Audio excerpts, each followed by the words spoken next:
Okay, it's been a minute since I've had a sit down talk with y'all on the YouTube channel. If you're still watching this, I don't know why, but thank you. Otherwise, yeah, as the industry has been kind of weird lately since everyone's kind of been getting priced out of anything involving memory because DRAM and VRAM have both just skyrocketed in pricing, and everyone else is following suit to try to make a buck right now, especially when sales are going down. They're just increasing prices tenfold everywhere.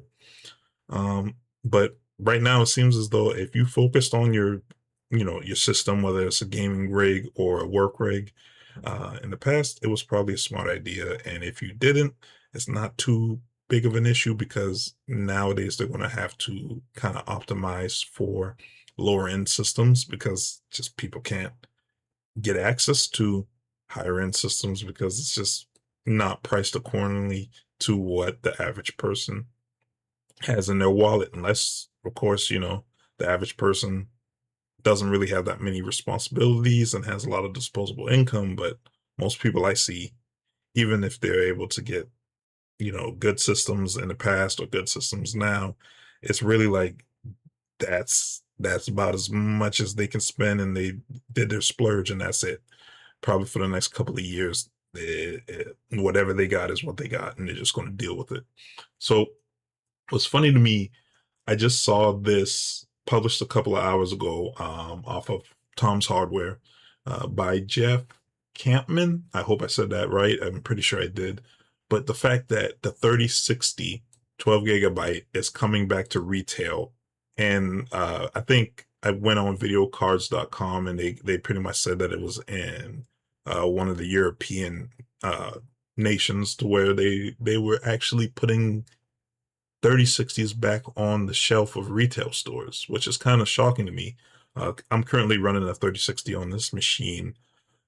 It was one of the pre-builts that I bought back when I was kind of just needing something because I already worked on a couple builds just personally, but something I just wanted to have like a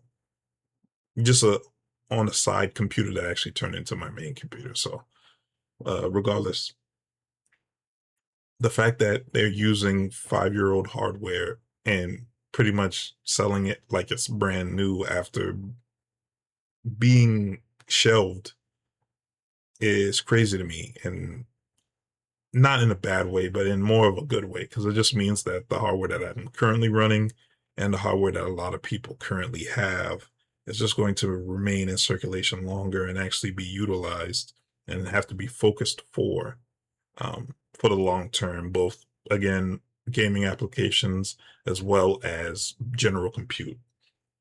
And it's funny because even nowadays they're still coming up with like your 5060s and your 9060s and 9060 XTs and 5060 Ti's and things like that. But they're now coming with 8 gigs standard, and to get the 16 gig variants of these cards, you're usually spending around maybe 150 to $200 more than what you would get from the base model 8 gigs. And even these will still uh, pretty much destroy this card in almost all scenarios, other than VRAM limited scenarios. But this card with a VRAM limited scenario is usually like if you're running a older game, or if you're running older applications that don't utilize as much of the technologies that the newer cards run, mostly in gaming, really.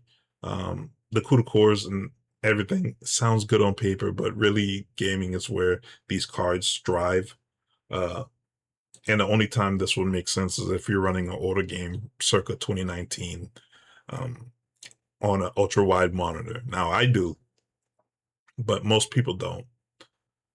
But besides the point, it's just funny how nowadays, because everything's gotten so expensive, that they're just deciding to say, screw it, just bring in the old stuff, throw, the same price sticker on it, or sometimes even an increased sticker on it, and people will pick it up because that's pretty much what they can afford. And especially now when you see some of the latest things coming out, I'm a gamer, so I focus on the PC side of things as well as the console side of things.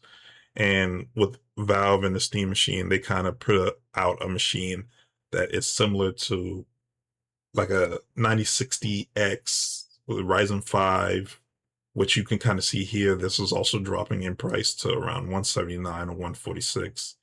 And a GPU that the 3060 competes with, and in some cases beats, and definitely a 5060 beats in every scenario by a pretty wide margin. And it's just funny how nowadays current hardware is stuff that you've had 5 years ago, or in the case of the AM5 platform, just a couple years. But the fact that even this platform is lowering in price because they realize, well, we need to sell something.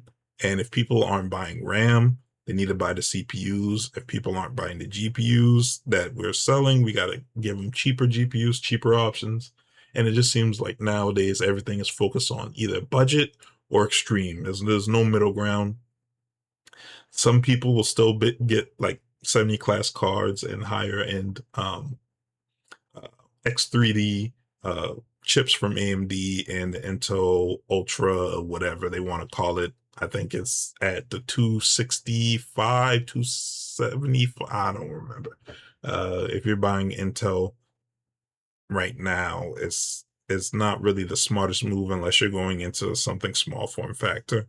But besides the point, just the fact that prices are going down. Like I said, my area, I can relate to it actually being accurate with the 176. The 146 is more like 166 where I am, but it still goes to show that just like how on WCCF Tech, they pretty much talked about the fact that everyone is expecting memory to go up. Micron is expecting memory to go up. Multiple economic economic researchers are expecting memory to go up, everything, supply, all of it. And companies are getting sued because of price gouging and price fixing. The RAM mafia type of conspiracy theories, which aren't seeming like conspiracy theories anymore, especially now with the AI boom. It's just, this goes to show that sometimes it's okay to be budget minded.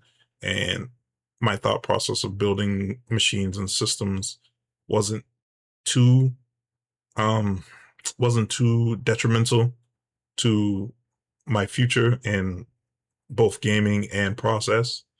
And it seems like the whole industry is kind of moving to budget or extreme now. There's no middle ground, and not necessarily a bad thing, because it just means if you focused on cheaper systems, you're still not left behind really.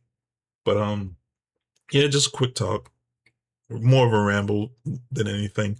Let me know how you feel about anything I've said or anything that you've seen in the industry, and whether you think that it's still a positive, like how I'm looking at it, to where, even if you have a budget machine, you can still, do a lot with it. And developers and software in general is just going to have to match the hardware that people can obtain versus the hardware that they are potentially wanting to sell. And it's just a benefit for everybody. Um, well, not everybody, everybody at the low end, and then everybody at the high end that doesn't mind just paying the overpriced amount of money, just throwing money at the wall at this point. But yeah, just let me know what you think about it, and thank you for watching.